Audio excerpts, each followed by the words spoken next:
there. On this episode, we are talking to parents who are currently in the AAU world or the travel sports world. We're delving in behind the curtain, hopefully getting some great tidbits to help some of you who may be starting your journey, maybe some familiar stories for those of you who are already on the journey. We have two guests joining us tonight and are super excited about what they're going to share. So lock in, lean in, and let's talk about it. So, hey, I'm super excited for the two guests we have tonight. We have joining us Nicole Ridley and Lachelle Hutchings. And again, we're going to be talking about what's it like being a current family in the AAU cycle. Funny thing, there were two other guests who were going to join tonight. Both had to cancel because AAU went a little longer this weekend. One was super exhausted and one actually got sick. So that's some of what we're going to talk about. What is Monday like? The day after a long weekend of AAU and life and juggling all the things. So ladies, welcome. Thank you. Thank you for having us. Absolutely. Absolutely. We're just going to jump in and tell me a little bit about your athlete, what sport you do or sports your children or child, tell us how you got here. So I can go first. Again, my name is Nicole Ridley, and Jamie, thank you so much for allowing me to be a part of this broadcast. I actually have two kiddos in sports. It started with my oldest, who is currently 15 and a freshman now, where basketball and football are both of his focus, but football is actually, I would say, his first love. And then I have a young little girl. She is 11, soon to be 12. She is in basketball as well, where it's kind of opposite, where she does basketball and volleyball, but basketball is her first love. So I'm really excited about this conversation because I have two kids in AAU, and their AAU experience looks a little bit different because of their main focus. All right. So let me ask this question. Is there travel sports with football? Well, what I will say is for his current position, no. So he is on the O-line and defense line, and there's not a lot of that I'm aware of that are travel sports for that. Now, they have a 7 versus 7, which are the skilled positions, and those aren't his positions. But, what we are really dealing with now is now that he's in high school, while football season is over, football season is not over. So he is in the gym training, his 5 a.m. workouts just ended. So when he's not in basketball, he's training for football for the upcoming, school 2026, 2027 football season. Thank you for that. And Lachelle, what about you? Yeah, so just to echo Nicole, Jamie, thank you for having us on. It's definitely an important topic because travel sports it's big business, right? Big business. Well, I have a 16-year-old who plays football. He runs track. He actually participated in travel soccer when he was younger. That's one of the sports. He also does AAU track, and he actually participates in 707. He had skilled position, which is he's a cornerback or primary position cornerback, secondary position wide receiver. So we do the 707 circuit. And then my daughter, who is 13, she has been in gymnastics at first. Now she is a competitive swimmer, so that's on a club team. And we do travel lacrosse club team also. So we are always somewhere. And I will say for Jackson, football is his first love.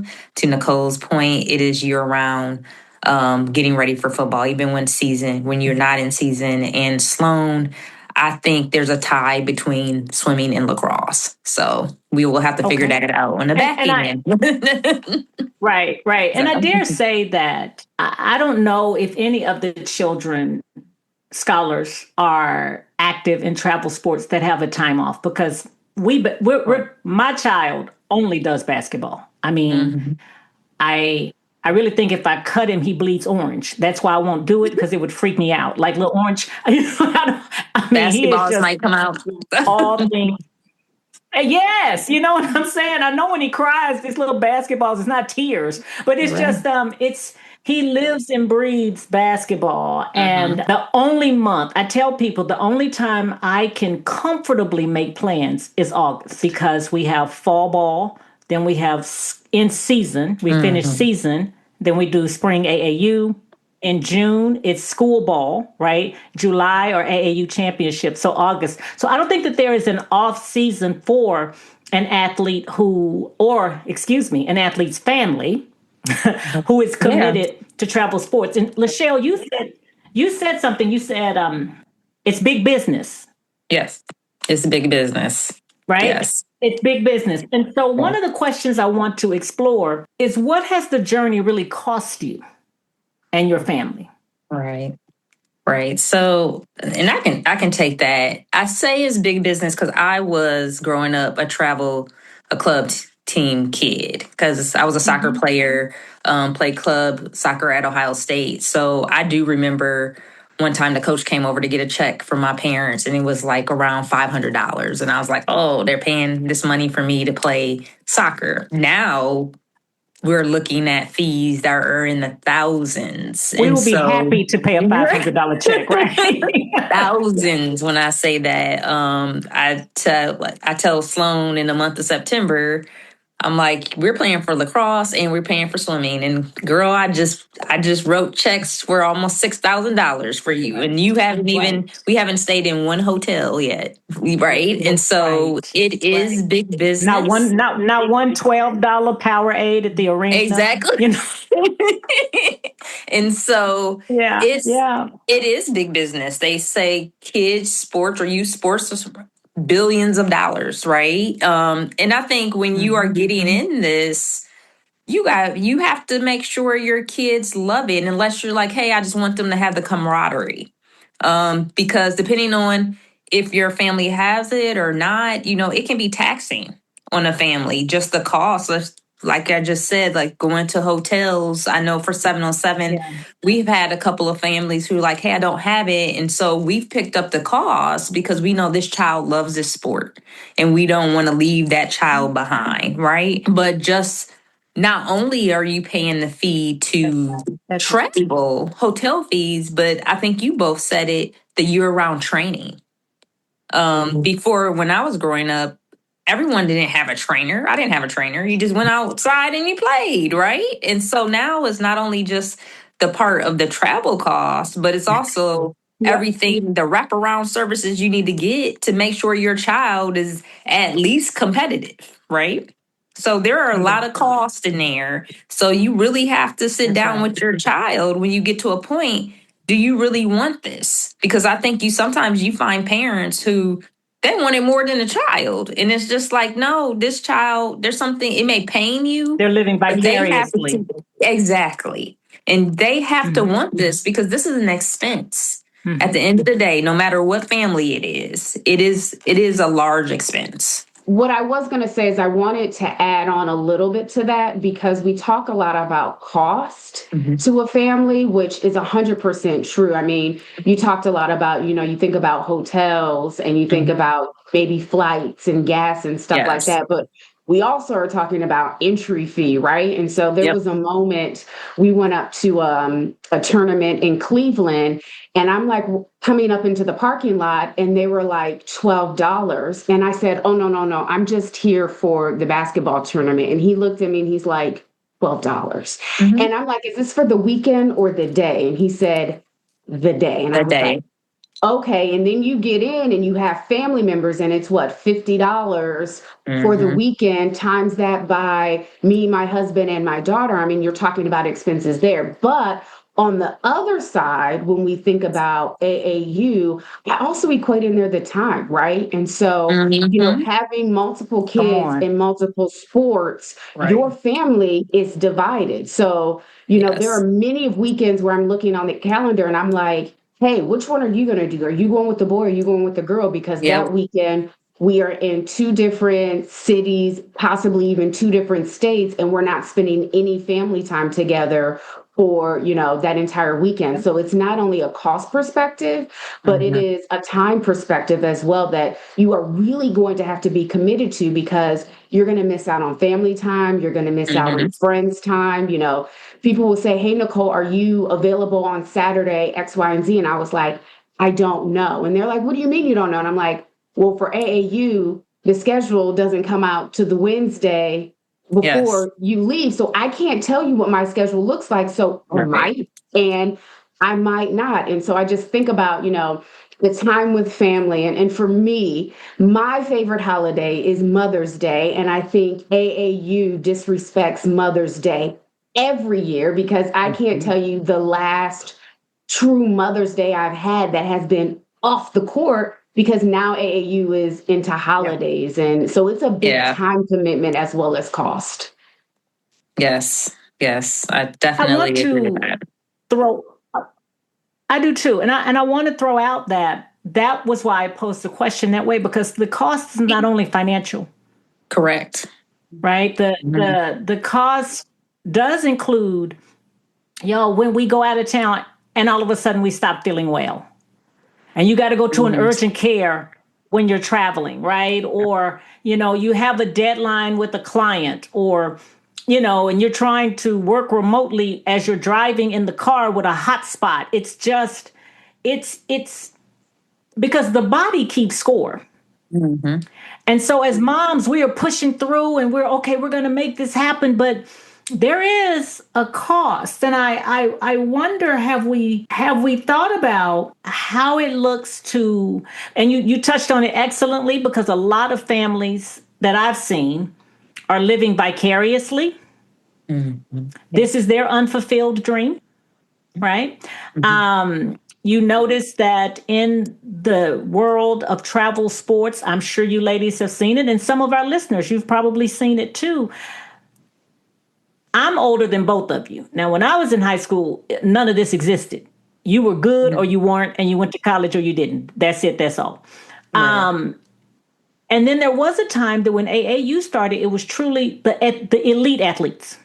Mm-hmm. Now we have everybody's team is gold, phenom, shot caller, big ballers. I mean, you know what I mean? Everybody is, and so you find it, you struggle with, let's go down this road, how we identify the best team so that we get the best value. Lachelle, you mentioned, you said, there could be a family where they just want their child to have camaraderie.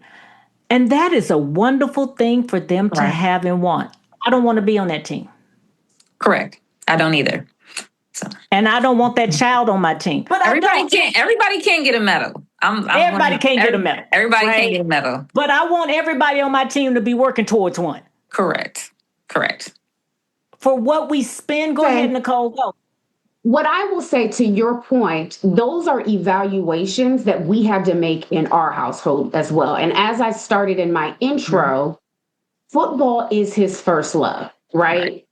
And the way AAU, Jamie, you said it, has expanded in this day and age. When I was in school, it was, you're right, the best of the best. It was like the top 3 from this high school, the top 3 from this high school. Yeah. Now anybody can throw on a jersey, anybody can form an AAU team and go out there. But what's happening is if you want to stay competitive for school ball, you consistently have to be working that muscle, right? And kids feel like they have to be in AAU in order to make the school ball team. And so I go back to my 2 kiddos who are 2 different, right? Football is my son's, first love. And we, have been on a couple of teams. And last year we were on a circuit team. They did fine. They did okay. But when I started to calculate the ROI in this, because now on a circuit team, you aren't driving 2 hours. You are catching plane, trains, and automobiles to get there. And that's again, family of 4. And you want to spend that time together. Like, I don't want to be in Florida with just me and him. Let's make it a family thing, right? So let's try to squeeze in this family time. But at the end of the season, we had to take a step back and say, well, wait a minute.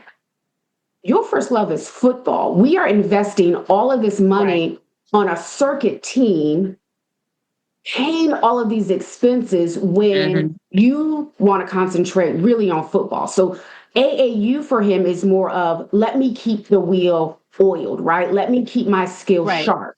So we didn't do a circuit team for him this year. But as my daughter is coming up, her primary is basketball. And because of that, we might look for a circuit team for her. So it's families have to figure out, to your point, Jamie, Right. if it is just camaraderie, then you shouldn't be on a circuit team. You shouldn't Stay be at local. that level. Stay local. Be on a local team and Right. know this is why we're playing ball. It's not because we, are looking for that college scholarship. Our kiddos just want in some extra reps, some extra practices. So you really have to evaluate when looking at that team, what do you want out of your AAU experience? And based upon that, that's where you put your investment is. That's how you seek out the team. Absolutely. I agree with you. You definitely have to be strategic. One of the questions, that I shot to you was, what does normal family life look like? And I don't think that it looks normal at all. No. Or it looks normal to us. Like those of us who are in it, we understand. I keep a roll of quarters in my bag, in my suitcase, in my go bag. It's a roll of quarters in there. Laundry pods are in there. Dryer sheets are in there, right? But I look at this weekend, my husband and I had a conference that we had to attend. And luckily, the conference ended Saturday night. And it was late Saturday night or whatever. We stayed at the hotel. It was in our city. We stayed in the hotel, the host hotel. But Caleb, our junior, had a tournament. So what we had to do, because he and I both had pretty substantial deliverables for this conference. And the way our village is set up, everybody that we could have relied on to get Caleb there was either at the conference with us or was traveling with their own children somewhere. It was just bananas, okay? Mm-hmm. We flew our eldest son in for the weekend. And so that's a sacrifice on him too. Like that means that he didn't get to go live his best 27-year-old life in Phoenix that weekend. But he came in on Thursday, took Caleb down for the weekend. On Sunday morning, we awoke, packed, got on the road, and drove 2 hours so that we could see one game. And we talk about, again, the cost. He and I were physically exhausted. We are a lot of things, but young spring chickens that's not what we are anymore, right? We are young at heart, okay? But we drove the 2 hours. Y'all, $53 each to get in the game. It was one of the spooky nooks. What? Oh, yes. Okay. Yep. $106 Yeah. Big business. to get in. But I will tell y'all, so we didn't tell the boys we were coming. Right.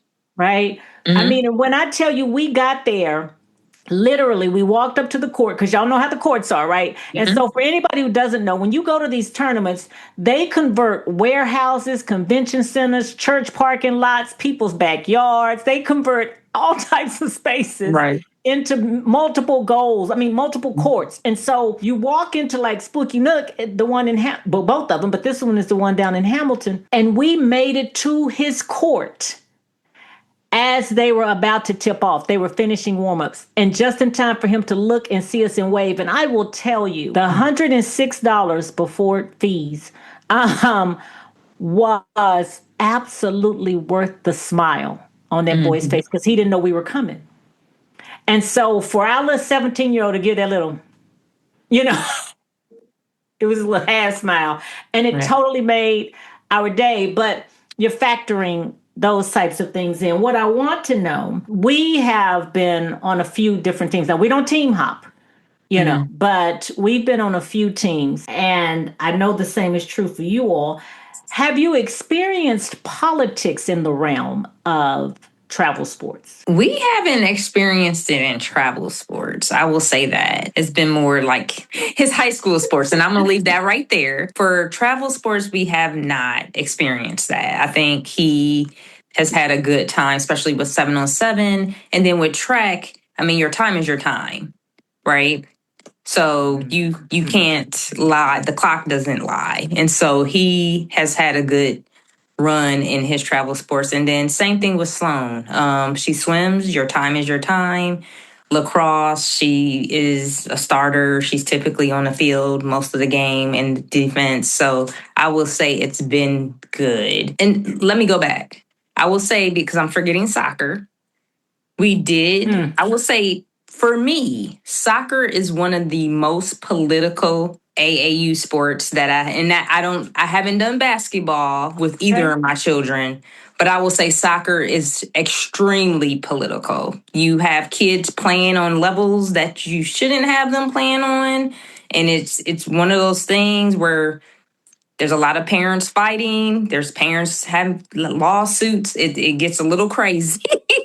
So Wow. we Okay. did Yeah. experience some politics there, but it wasn't his first love. He was good at it, Okay. but at the end of the day, we could tell like he can take it or leave it. You know, it was one of those years when you had Mbappe from France and he saw the World Cup and he loved it. And then after the World Cup, COVID came and it was like, the kid wasn't practicing with his ball or doing any of the skills that the coaches asked him to do.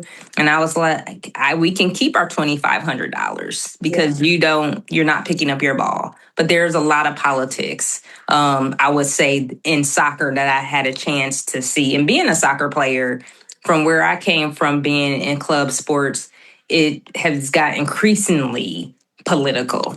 So Yeah, and for me, it was political, and I have even lost friendships over it because we were in a space of parent coaching. Oh, And so you know where that dynamic how that dynamic can turn out. And so, after those really bad experiences that we had, I knew that I didn't want to be on a team where there was a parent involved. And I'm not, by any means, my kids start in high school, they start sometimes in AAU, but I just want, a fair shot, right? And so let's really assess abilities accordingly, right? Right. Don't give us false hope of saying, hey, come play, you'll get the playing time, and then that doesn't happen, right? And so, in the beginning, we witnessed a lot of politics in that space, and it's unfortunate that we have lost, friendships over that, because if you know anything about me, transparency is key for me, transparency and communication. Just tell me how it is, and if you don't, and I find out otherwise, then that's when I really have the problem. If you just say, hey, look, this is what we're doing, we're going in a different direction, fine, respect, I get it. But it's all of the backdoor type of stuff that we experienced in our beginning of our career in AAU. But now that we are in different leagues, we're not experiencing a lot of parent ball coaching style. So it's really kind of, turned around a little bit better. I think the hardest part for me is keeping my mouth shut, because there are some things that you don't agree with, either from a coaching perspective or a league perspective. You just kind of got to sit back because that could have a repercussion on your child. Yeah, sure. And as we talk about basketball, especially, one of the things that a line that I use, well, I use it in my life, but it transcends: protect the brand. Right. And so we have been in situations where energy's gotten a little heated in the basketball world. This isn't necessarily the politics. This is the different ilks of, okay. And so I have said audibly, you have things to lose. I say that to my child. Right? I say it to myself. I have things to lose. Obviously this mother does not. You know what I mean? And so just having to keep that in the forefront. And as you said, Nicole, spot on. If I go off on a coach, right, it could impact his playing time. We haven't had that experience where I've had even a visceral feeling towards any of the coaches on any of the teams, thank God. But I'm also protective of not, I don't like to talk to refs negatively. I don't like to, I don't jaw with other parents. I protect the brand. I push my husband to protect the brand because scouts are everywhere. That's right. That's right.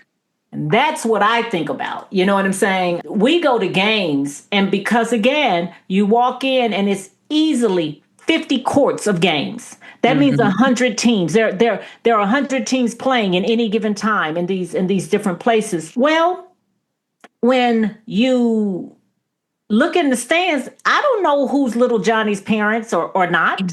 Right. And a lot of time these coaches don't wear their gear because they really want to see you in real time. And because basketball is my child's primary sport, some of what we've learned as we're in our recruiting journey is they don't just look at him. They don't just look at Mark and I anymore. They're looking at the people that come with us. They're looking at the family, the support, the friends, and so it's just that's a big thing. The politics, the protection of the brand, the wanting equity for our children, right? And even me wanting equity for all children. I was at a tournament last May, y'all, and we were playing a team that, one of those teams that looked like, girl, they literally stopped by and bought some T-shirts and wrote numbers on them. I mean, those things happen in these tournaments. We know that. That's a fact. But they had advanced. I mean, they could play. This wasn't that. But the team, so we take the court, and that particular team looked like the coach was probably 20, maybe, and a group of kids that, they got there, and security comes over. And they come over with a family from the previous team. And they were looking through the bags of the current team, right? And they kept saying a cell phone was pinging. Well, I was Mama Bear. I went over because they didn't have any parental representation. Right. But seeing the inequity, not just, it's just the inequity across the board. Those types of things really, really, really irk me. Let me ask you about the energy post game, right? Because last week, this was a good tournament for us. We ended the tournament. It was one of those tournaments where it was not bracket play. It was just, it was like one of the EYBL type of schedules. You play who you play, and that's it.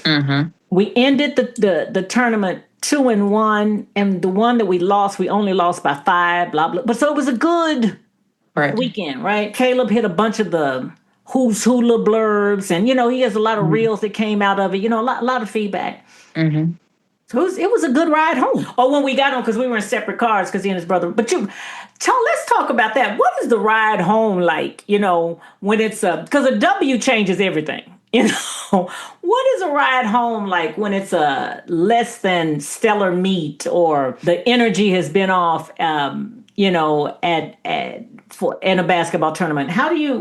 What happens? How do you process that? How do you talk to your child? What do you do?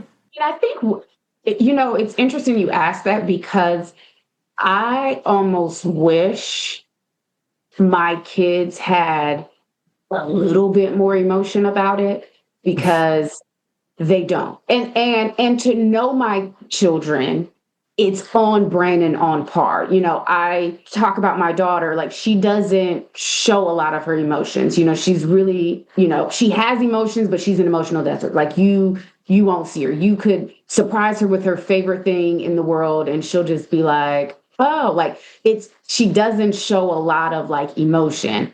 Where I have seen emotion, and she'll tell me this, if the team was too rough, then she comes off and she's got a lot to say. But overall, we just talk about where those tweaks of improvements can be.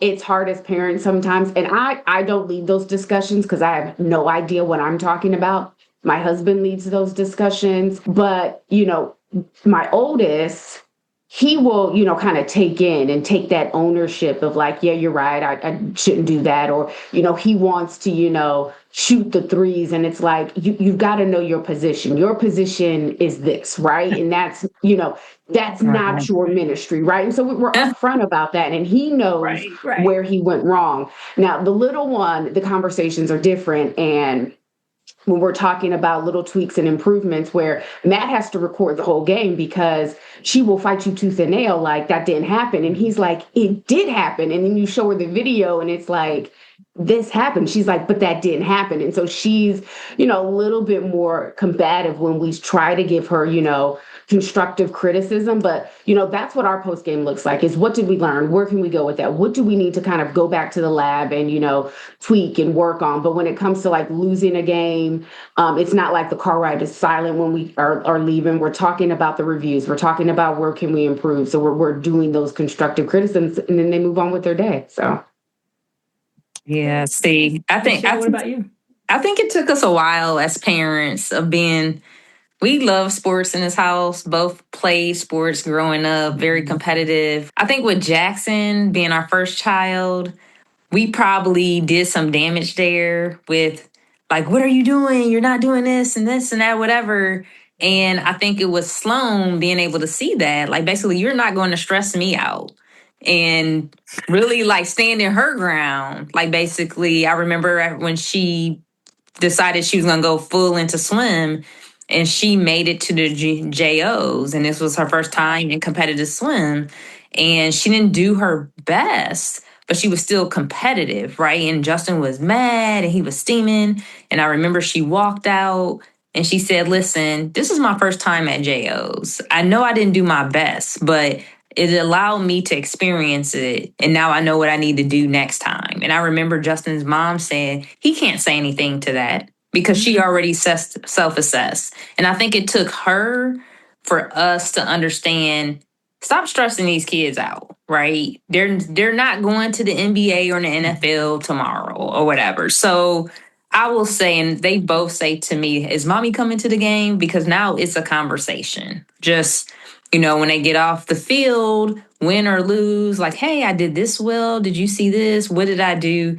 What can I work on? Because I am that parent that I will look at their videos. My husband make fun of me in the middle of the night and slow them down to see what they did. And I will send critiques to like, hey, you were covering this guy. You needed to high point that ball or whatever. Just right here is when you lost eye discipline or something. And he'll be like, oh, mommy, I saw this. So I will say I have matured from when they were small to now, because it's not receptive if you're badgering them. And so you have to become a student or a coach to help them with that. Like you said, Nicole, the constructive criticism, that's going to go a longer way than just sitting there telling you didn't do this right, you didn't do that. It's no, help me understand what I can do better next time. So those are our conversations in the car. Yep. That's good. That's something that we practice too, is the watching of film. So our practice is we follow his lead, but we do watch film, and even he watches film with some of his trainers, because Caleb has a couple of trainers that he's involved with. And so he watches film with them. And that's part of that wraparound service that you mentioned, because film is what it is now. Like Mark films every single game, or it's on Bleacher Report, or, you know what I mean? The different streaming services. His trainers can watch it and talk to him while we're traveling. And be like, hey, do this package, or your release on this. I mean, like, because it is so particular. Like he talks to me about the finger placement on the ball for a free throw. I didn't play basketball. I didn't play basketball well. I was a track girl, and my husband was football, but just all the mechanics that go into it. And I want to always stress to him, you're more than whatever it is you're doing. Yes, right? I tell him when he's playing his cello, and he gets frustrated, I'm like, whoa, you're more than that, right? So wanting to encourage them to do their best, but not have them get their identity stuck. So we talk about the travel and the this and the that. And Nicole, you mentioned losing friendships. What do you experience, ladies, when the season ends? Because like these people become part of your lives. Right. So, and I love that you say that, because I think each season that we go in, like when I go to the football stands and, we all sit together and I'm walking up, I always say, good morning, family, because that's what they are, right? Because you are with them for a big chunk of time. But you say, how do you feel when the season is up? And I'm reflecting because when is the season up? That's what I was going to say. I don't feel like it is. I don't know what that means. Well, okay, that's fair. That's fair. But so, like for me, we did spring AAU basketball, and then we end this. This is last year, right? Because we're in the throes of it now. We ended it. Then we did June ball. Then we went and did the July championship type stuff. Then you knew, like, I wasn't gonna see these people again, because even for fall this past year, we did open gyms at our own school.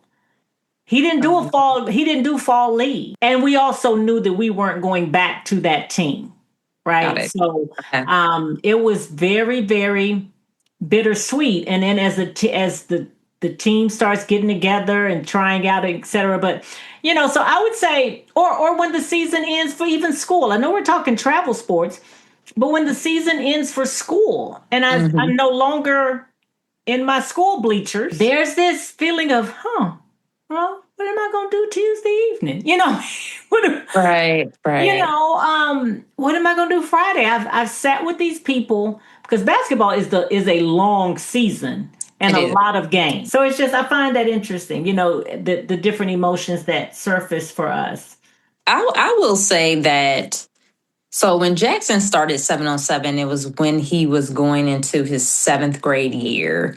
And the reason why we started 7-on-7, we were ahead of the curve when it started here in the North, because Jackson did a showcase in middle school and was able to go down to Georgia, selected to go to Georgia to another showcase. And when we were down there, we were talking to the parents from Florida, from Louisiana, and they were just like, listen, in the South, we play football year round, right? So our kids have a lot of reps compared to the kids in the North, which puts us at a disadvantage. So Justin and I, were just like, we need to start a 7-on-7 team.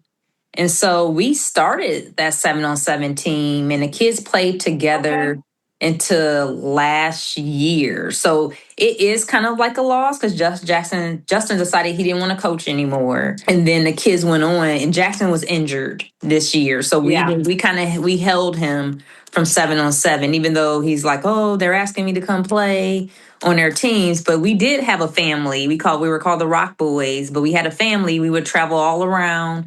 But now they're each on different teams. But I do feel that loss. I wouldn't say that when I think back to that, because, we started that together, and the boys call themselves still today the Rock Boys when they see each other.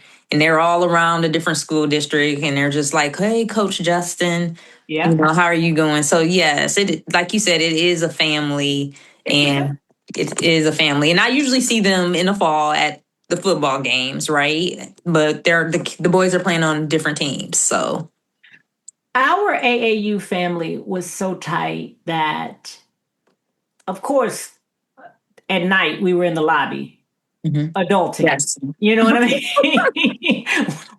That's were the lacrosse adulting. team. Yes, and we would do each other's laundry. We would, but we were so close that during the season, y'all, we'd go to each other's kids' games. We got each other's schedules.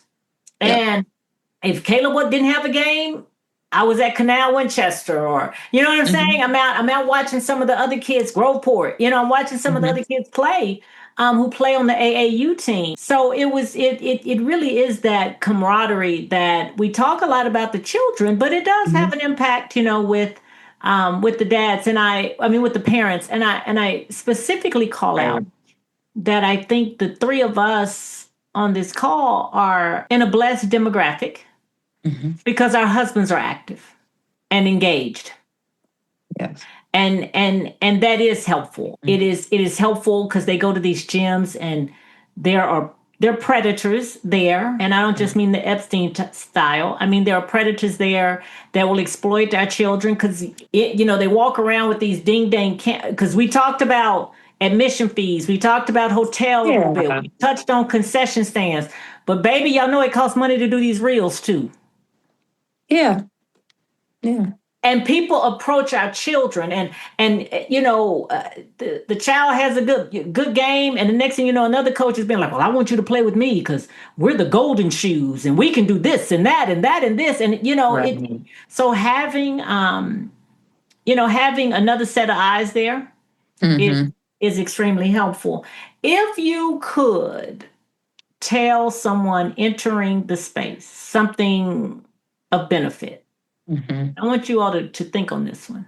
What are three nuggets that you would give to a new family? So you get a phone call, ring, ring, hello, hey girl, hey, I'm thinking about putting little Jimmy in travel sports. And I know that you did this with your children. What are three things you would tell me? Wow. I think it goes back to assessing what you want to get out of AAU. That would be my first question, because how I answer that is Mm-hmm. going to look completely different. If Okay. it is, I want my child on that circuit team, Mm-hmm. then I would say you would have to prepare Yes. for not only the financial commitment, the time commitment, but also the one thing that I do love about AAU is I think it's giving my kids a sense of discipline, right? Yeah. Where, of course they want to be out, playing with their friends and this, that, and the other, but they have to go to practice. They have to work on their craft. For example, today, Braden's practice got canceled. He could have chose to just be like, whew, I got a free night. Thank you, sweet baby Jesus. But instead went to just hoots to shoot around or whatever. So I think it's a little bit of that discipline, but I think you really have to just sit down and assess, is Mm-hmm. this right for my family, right? Because it is going to take that time. It is going to take that cost. It is going to take a level of discipline, right? So Mm-hmm. first, making that complete assessment of what you want out of it, right? And then I would say you've got to lean all into it. You can't be half in and half out. If this Right. is what you want to do, then make sure you do it.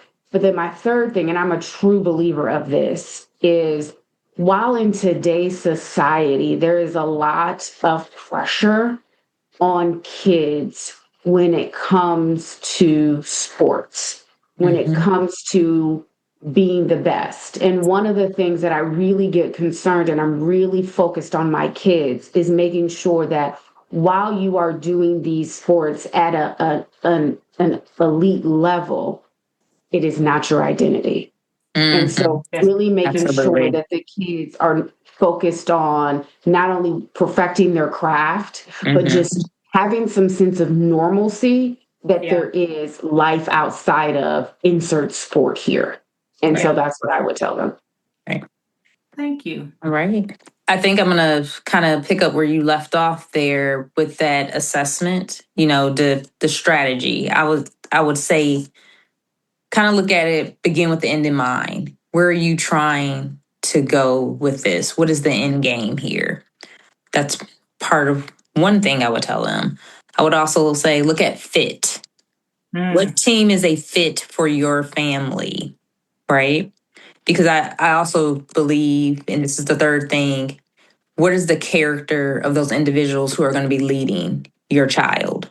Are they going to be pouring into your child, or are they going to be tearing them down? Because these are individuals who have the ability to make your kid perform at levels that maybe you can't even help them, right? Or they can just tear them down mentally. And you don't want to put your child in a situation like that. So really looking at the character of those individuals who make up that team, that organization, having those conversations with some of those families who are a little bit ahead of you or already in the organization. Good. Yeah.